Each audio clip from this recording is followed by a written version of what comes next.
Senator Boebert. Thank you.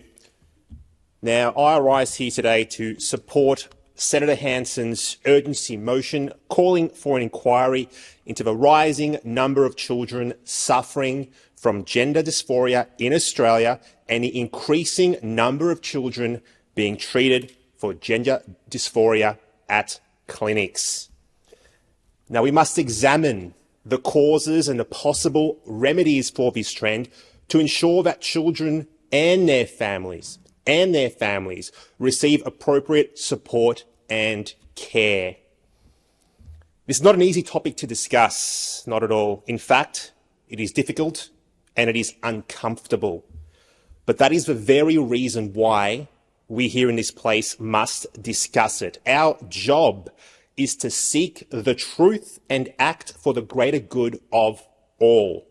When it comes to gender dysphoria, it is children who suffer most, and there is just so much that we are yet to learn. Now, in the last decade, nearly every single English-speaking country has seen a massive rise in adolescents believing that they are transgender and pursuing medical and surgical interventions to transition.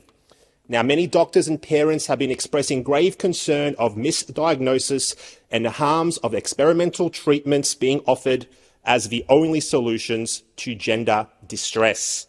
Now, when you think about it, until very recently, almost nobody was talking about things like gender dysphoria. Hardly a soul would even imagine that one sex at birth was merely a social construct and something to simply be wished away. We now have countless cases of not just adults, but children at ever younger ages telling us that they are the wrong sex and wanting to change that sex with puberty blockers, cross-sex hormone therapy, and gender reassignment surgery.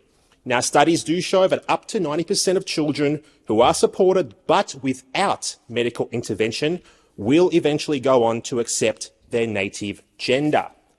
It is well documented that there are significant issues that arise from puberty blockers. These include, but are not limited to, sterility, lack of sexual function, bone and brain development issues. Now, puberty blockers, they are being prescribed off-label. They were not designed for gender dysphoria, and children simply cannot consent to such radical and irreversible intervention. It is now illegal in parts of Australia for parents, doctors or therapists to stop children from transitioning. State education departments in Australia are advising schools that they can transition your child without your knowledge and without your consent if they suspect that you, as a parent, would be unsupportive. That is true. It is true in my home state of Victoria. There are already multiple cases in Australia where a parent has lost custody of their child for not affirming their child's wishes to medically transition, with judges tending to rule in favour of a supportive parent rather than a cautious parent. Now, in light of new and emerging evidence, many countries around the world are changing their tune on the gender-affirming treatment model.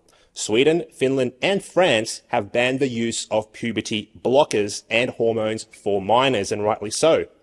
The UK's Cass review into London's Tavistock Gender Clinic led to a 2020 High Court decision stating that children under 16 were not capable of informed consent and the long-term impacts of puberty blockers and other treatments.